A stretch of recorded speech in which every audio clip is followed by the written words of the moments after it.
Morning students, मैं Sanjeet Singh Pawar mother medical digital classes में आपका स्वागत करता हूं। आज मैं आपको फिजिक्स का चैप्टर 2 यूनिट्स एंड मेजरमेंट्स के बारे में पढ़ाऊंगा। तो सबसे पहले मेजरमेंट्स। What is measurements?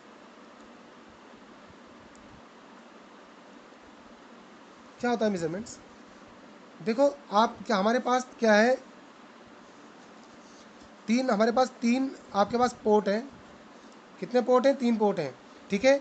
और आपने इसके अंदर वाटर भर दिया, ठीक। ये हॉट था, बहुत गर्म था, ये कोल्ड है, और ये मिक्स है, ठीक है। इन दोनों का मिक्सर ये हो गया। तो आपने उंगली लगाई, इसके अंदर उंगली डाली, तो आपको क्या हुआ? आपको you feel a hotness from that water. तो आपको गर्म लगा। जब गर्म लगा तो कितना गर्म है, ठीक है। आपने ठंडे में डाला तो कितना ठंडा है, और इसमें अगर तीसरे में डालते हैं तो कितना है। तो जो आप कितना बोलते हो, तो उसका मतलब उसको मेज़र करना पड़ता है, ठीक है। तो मेजरमेंट का मतलब यही होता है कि वो कितना, कि how much quantity that have, ठीक है। क्योंकि अगर आप इसको टेम्परेचर, कितना डिग्री टेम्परेचर है उसका, तो आपका वो कितना डिग्री का मतलब आप जब आप उसको मेज़र करोगे तो वो डिग्री पे आएगा। तो मेज़रमेंट्स का मान यही था कि वो कितना है। जैसे 30 में आपको मैंने समझाया कि मेजरमेंट्स का मतलब ही वही होता है कितना। आपके पास तीन वो दिए, आप इसको हटा सकते हो, कोई नहीं।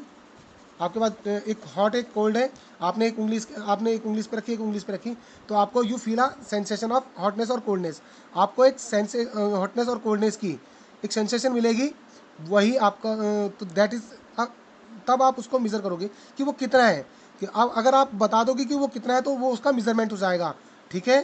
तो मेज़रमेंट्स होता है मेज़र करना, किसी चीज़ को मेज़र करना कि वो कितना है, ठीक है। उसके बाद आपका आता है फिजिकल क्वांटिटी। क्या आती है? Physical physical quantity. क्या होती है फिजिकल क्वांटिटी? Physical quantity. तो फिजिकल क्वांटिटी क्या होती है? Those quantity which are those quantity which are measured directly और indirectly and show by a number, that are called physical quantity.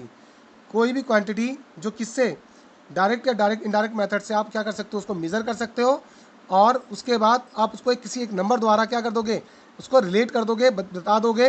That quantity is called physical quantity. तो देखो, those quantity those quantity quantities which are which are measures measure directly or directly or indirectly and show by a number, show by a number, that quantity is called that quantities are called quantities are called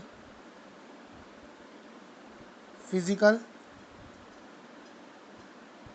quantity, ठीक है। Quantities, physical quantities क्या होती है? वो quantity जो directly या indirectly आप measure कर सकते हो, और किसी नंबर से आप उसको क्या रिलेट कर सकते हो या शो कर सकते हो, that quantity is called physical quantity, ठीक है। देखो बच्चों, फिजिकल क्वांटिटी का एग्जांपल क्या है? लेंथ, मास, फोर्स, टाइम। उसके बाद आपके पास जितनी भी अदर डिफरेंट क्वांटिटीज़ हैं वो उसके एग्जांपल्स हैं, ठीक है। उसके बाद है यूनिट। यूनिट होती क्या है? देखो, यूनिट क्या होती है? The standard taken to a physical quantity is called unit. देखो, आप क्या करते हो, किसी फिजिकल क्वांटिटी को मेज़र करने के लिए आप एक स्टैंडर्ड सेट करते हो। आप क्या करते हो? एक स्टैंडर्ड सेट करते हो। जैसे अगर आप यहाँ से दिल्ली तक की डिस्टेंस निकालोगे तो आप एक स्टैंडर्ड सेट करोगे किलोमीटर, ठीक है। फिर उसके बाद उस किलोमीटर से उस नोन को इस नोन आप अननोन क्वांटिटी को इस नोन क्वांटिटी से क्या करोगे? कंपेयर करना शुरू करोगे, ठीक है। तो ये जो आपने स्टैंडर्ड सेट किया, that standard is called unit, ठीक है। इसी से आपकी देखो, अब इससे आपकी एक मेजरमेंट की डेफिनेशन भी बन जाती है। तो definition of measurement is comparison of a unknown quantity. किसी अननोन क्वांटिटी को कंपेयर करना with some known quantity of some kind, same kind.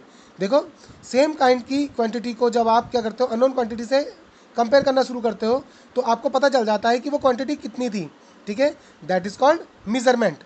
ठीक है, तो मेजरमेंट की डेफिनेशन पूरी कंप्लीट क्या हुई, comparison of an unknown quantity with some known quantity of same kind is called measurement.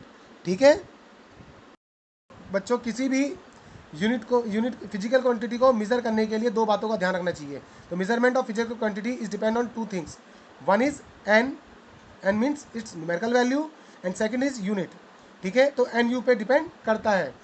तो आप को हमेशा ध्यान रखना है एन क्या होती है, एन न्यूमेरिकल वैल्यू होती है, यू क्या होती है, फिजिकल यूनिट्स होती है।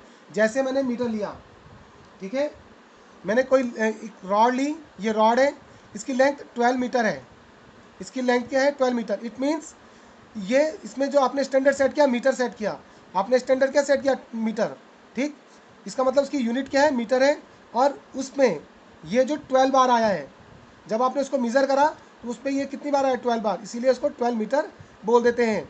ठीक है, तो ये न्यूमेरिकल वैल्यू हो जाती है, ये क्या हो जाती है आपकी यूनिट हो जाती है। तो इट मीन अब जो आपका आप क्या करते हो, आप जैसे N1 U1 एक यूनिट है, एक किसी की यूनिट दूसरे में क्या हो जाएगी N2 U2, ठीक है, इक्वल टू ऐसे ही चलता रहेगा, इक्वल मीन्स कांस्टेंट। तो एन यू क्या होता है कांस्टेंट होता है।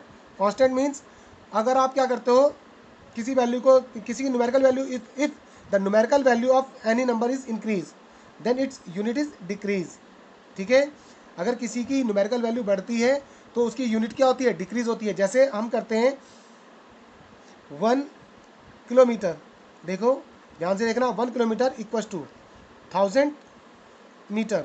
देखो क्या हुआ यहाँ पर, इसकी यूनिट क्या हुई डिक्रीज हुई, यानी कि ये किलोमीटर में था ये मीटर में था, ये यूनिट छोटी हुई है, लेकिन जो न्यूमेरिकल वैल्यू है वो इंक्रीज हो गई। It means numerical value is direct is inversely proportional to unit. जो न्यूमेरिकल वैल्यू होती है वो यूनिट के इन्वर्सली प्रोपोर्शनल होती है। अगर आपका न्यूमेरिकल वैल्यू बढ़ती है तो यूनिट घटती है, और अगर यूनिट बढ़ती है तो न्यूमेरिकल वैल्यू डिक्रीज हो जाती है। ठीक है, लेकिन जो दोनों का जो प्रोडक्ट होता है, यानी कि एन और यू जो होता है, इन दोनों का product it will always constant, वो हमेशा क्या होगा कांस्टेंट रहेगा। ठीक है, आप जो स्टैंडर्ड ले रहे हो उसकी क्या क्या क्वालिटी होनी चाहिए, अब मैं वो बताऊंगा। तो पहली क्वालिटी है फर्स्ट वेल डिफाइंड। जो आपने स्टैंडर्ड लिया है वो वेल डिफाइंड होना चाहिए। ठीक है, जो आपने स्टैंडर्ड लिया है वो वेल डिफाइंड होना चाहिए। अगर मीटर है तो मीटर ही होना चाहिए, ये नहीं कि कहीं पर कुछ और ले लिया कहीं पर कुछ और ले लिया। अगर आप डिस्टेंस मेज़र कर रहे हो, अगर छोटी डिस्टेंस मेज़र कर रहे हो, अगर सेंटीमीटर है तो सेंटीमीटर ही करोगे, बाकी कुछ नहीं करोगे, तो इसलिए वो वेल डिफाइंड होना चाहिए। ठीक है, उसके बाद सेकंड है एक्सेसिबिलिटी। क्या होनी चाहिए उसमें, एक्सेसिबिलिटी होनी चाहिए। तो एक्सेसिबिलिटी क्या होती है कि वो जो आपका स्टैंडर्ड है वो इजीली आपको मिल जाना चाहिए। जैसे आपने मीज़र में, अगर आपने किसी चीज़ को मीटर में मेज़र करा तो दूसरे को भी वो मीटर में क्या हो जाना चाहिए, इजीली मिल जाना चाहिए। ठीक है, तो एक्सेसिबिलिटी भी इजीली होनी चाहिए उसकी। और तीसरा जो है इनवेरिएबिलिटी,